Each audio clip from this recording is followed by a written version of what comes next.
the founder of Blue Leadership Institute and former NTU Associate Professor. He was preparing for Singapore's first ever official business trip to North Korea. Exciting times, and it really made the headlines, didn't it? It was set to be a 5-day trip, which Dr. Michael Heng and some friends made on the 18th to the 22nd of September. The meaning of that trip? To improve Singapore and North Korean business ties. Yeah. He was a facilitator for Singapore companies, businesses, investors, CEOs, entrepreneurs to explore and grow market opportunities and possibilities in North Korea. To take things a little further behind, Singapore's always actually had trade links with North Korea until last November when the United Nations Security Council imposed sanctions. Now, this is very official because Dr. Michael was invited by the Democratic People's Republic of Korea, or DPRK, this committee for the promotion of international trade in conjunction with the DPRK Ministry of External Economic Relations. Wow, it's called MER for short. And he's back now to tell us all about the trip. I was so excited for you, Dr. Michael, and welcome to the show again. Hi. Thank you for having me. Tell us about your trip. I understand at some point you guys were allowed to go shopping. Yes. What was the experience like? Well, we wanted to know if there are foreigners who are outstationed in Pyongyang, what are the things that are available? I just want to get a feel of can we buy my, like Orchard Road, like Yoko and all that.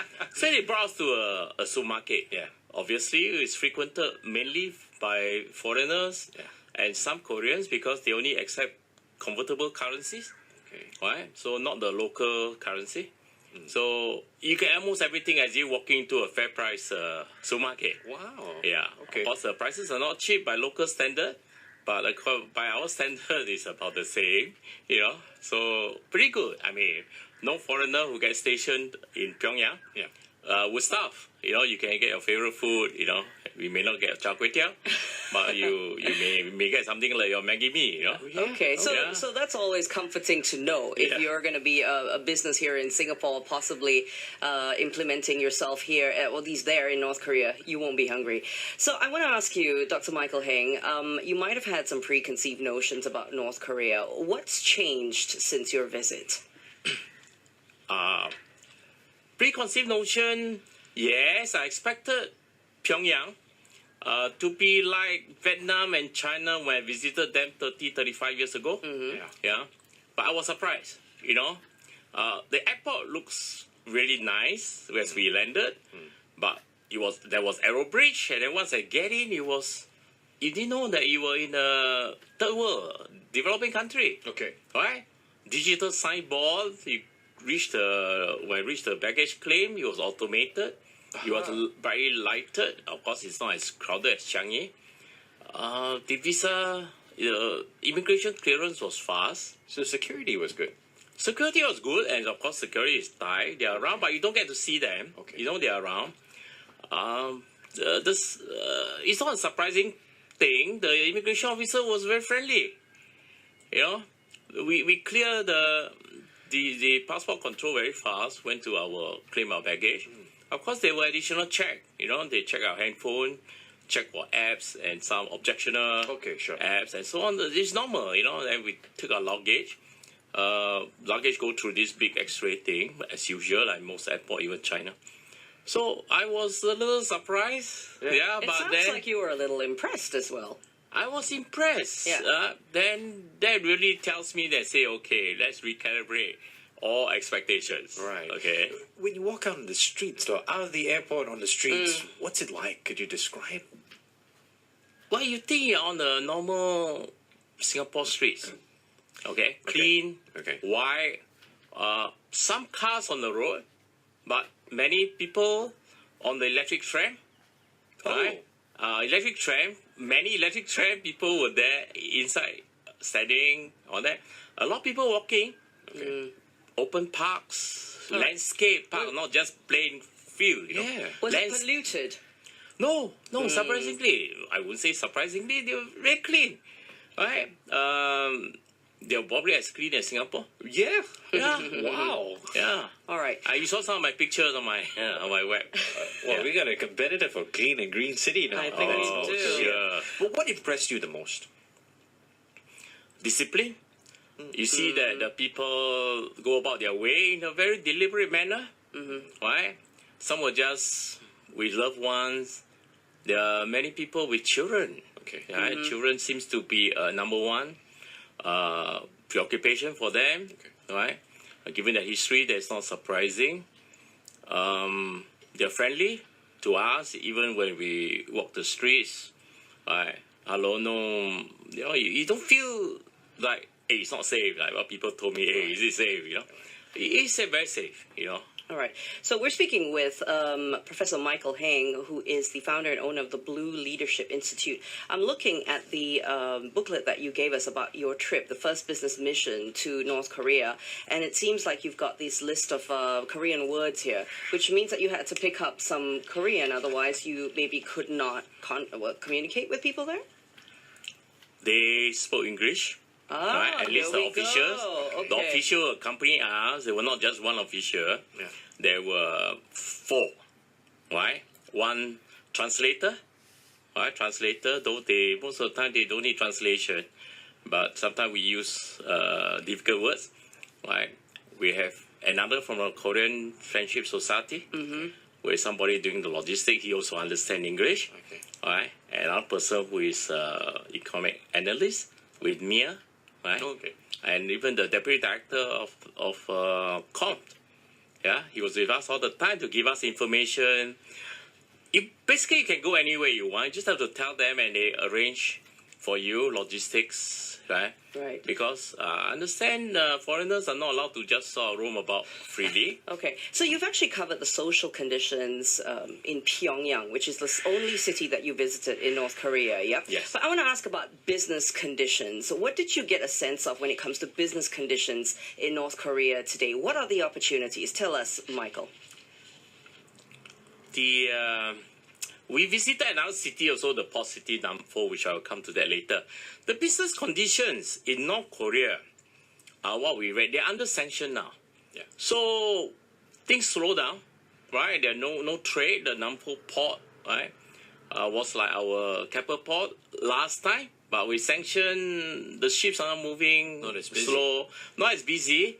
But business opportunity, plentiful. We came back with nearly $2 billion US worth of projects. Oh, wow. This will probably be the largest haul and value in numbers, but if not for the sanction, we will sign MOU for all these and come back, and within 3 to 5 years, Singaporean businesses who basically exploit that. They love us, right? So there are a lot of business opportunities, right? They are like Vietnam and China in the 80s. Better developed, really. They have I call it consumer class. Okay. There are about 3.5, nearly 4 million people who have handphones.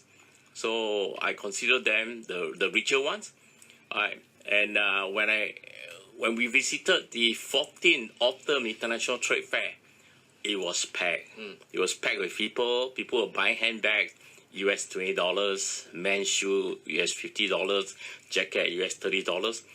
Their monthly salary was between 20 US per month to 50 per month. 50 is for the waitress in the restaurant that we frequented. Officially, they say that the salary is between 1,000 to 2,000 US per year, right? But to put in context, medical is free, housing is free, education is free, right? Transportation by bus is a few cents. So you pay for your food, really. Yeah, and taxi of course for basically foreigner, US $2 any distance. You mentioned the US currency a lot. Is this what they use down there, or is it a different currency that we're... Foreigners cannot use local currency. Local currencies are not convertible. Right. You can use US dollar, euros, and renminbi. Okay. What about credit cards? Credit card. What's that? Credit card? Okay, no. I guess I'll take it as a no. All right. Can you tell us about the industries in Singapore that could possibly benefit the most doing business in North Korea? Immediately, tourism industry, hotels, restaurants, spas. Okay, these are things they are looking for joint venture partners, right, to renovate or to create new ones. they have a huge area called the Wongsan area on the east side. Okay, that occupy like 400 square kilometer, which is more than half the size of Singapore. Right, beautiful mountains. I saw any pictures, right, and we could have. I have. They show me information, detailed investment information of at least 18 of those projects, and they have about 200 of those projects available. So that's something for us to look at. Other things, property development, right? They want to build hotels. They want to build an international convention center that's 4 times the size of the current one that they have. And these that you're mentioning, are these part of the $2 billion worth of business opportunities that you would have had if not for the sanctions? Yes. Wow. Yes. This is huge. There's lots of jobs for Singaporeans if we were to go there, even for the North Koreans as well. Oh yeah, if I were like 30 years younger, I say that's it. My life is established, and I told my friends and say, look, if you have a kids in college now, graduating, just go there because it is essentially white land, white virgin land. You establish future there till, they just share with them. I'm very interested to continue this conversation with you. We're speaking to Dr. Michael Heng, founder of Blue Leadership Institute, and he's a former NTU associate professor, and we'll continue after traffic. Yeah, plus the hot seat is coming up too after the 8 o'clock news. Another professor walks in. We're speaking to Dr. Michael Heng, founder of Blue Leadership Institute and former NTU associate professor, and he's in the studio with us because he led Singapore's first business mission to the Democratic People's Republic of Korea, or commonly known as North Korea. Dr. Michael, you mentioned earlier on you would have walked away with $2 billion worth of business opportunities if not for sanctions. I've got 2 questions for you. One, is there speculation as to when these sanctions might be lifted? And 2, $2 billion is would you consider that a big amount? Potentially it could be more. What does this say about the North Koreans wanting to do business with Singapore? First, sanction. Yeah. Peace, when I was there, peace arrived at the Korean Peninsula. Yeah. The 2 leaders signed an agreement. They went to their spiritual ancestral mountains. And to me, as an Asian, is that they have sworn off war with one another. So to me, peace began. And since peace has begun, then I think it's time to reconsider sanctions, that all the sanctions that are not related to trade, investment, and economic growth should be reviewed and possibly lifted.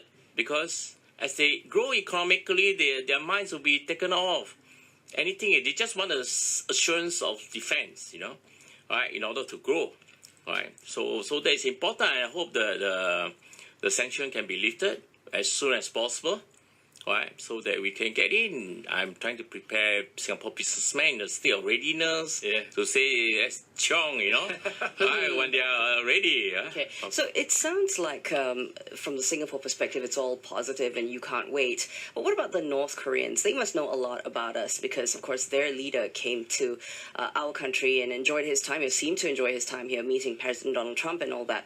And you just said as well, they possibly love us. So what do the locals feel about potential partnerships with Singapore? The Koreans love us. They established relationship with us many years ago. In 1967, our trade increased steadily. Even the first year we had 10 million, and then before sanction we were like more than 70 million. Right? Before sanction, still drive it to 0. They love the Singaporeans because they see us as serious, right? But also fun. We had karaoke together.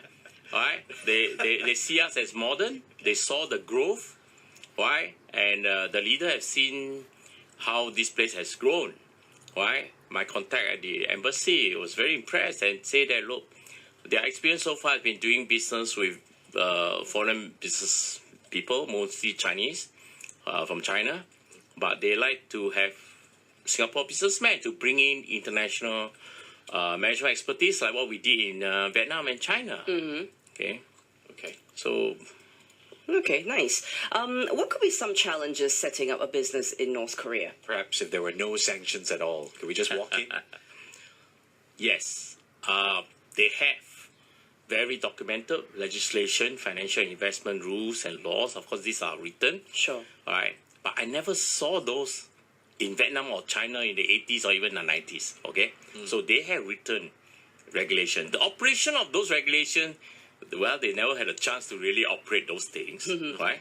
So really, it's for us to define the practice.